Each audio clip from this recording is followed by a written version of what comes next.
Hi, it's Emily Harbrecht here, your host for the Brain Friends podcast, where we help you make sense of the things that are going on inside for your kids, in their body, their emotions, and in their brain. And this is episode 2, and I think this is the perfect episode to talk about the big R.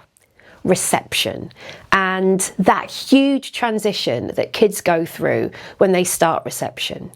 Because the other day, now my youngest daughter's in year 1, so I can still remember it, but the other day I was sent a link for parents to a reception starting guide, and I thought, interesting, I'm working on one of these with the Brain Friends. Let's have a look what is on this one. And it was a shopping list of stuff for kids, an absolute shopping list of things to tick off that your kids should be able to do by the time they start reception. And I had to say, I did chuckle at the one at the top. The one at the top was talk about their feelings and make sense of them. Now, I don't know about you.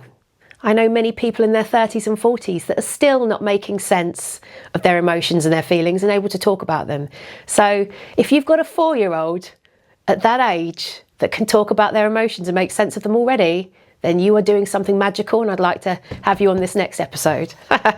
So there was a list, and I get it. Of course, we want to make sure that our kids have a level of independence for when they start reception. We see stories every year in the media. You'll hear about children that are starting reception and they're still in pull-ups, or they're really struggling, and there has been a noticeable shift when we look at some of the statistics in what's classed as school readiness, and looking at what children can and can't do when they start reception. And many schools have link this to COVID and changes since then.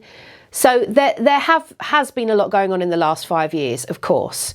And actually, if we're looking at it now, we're 5 years from COVID. So the kids that we've got starting school now are our COVID babies. And many of them may have had a disrupted start in terms of socialisation and things like that.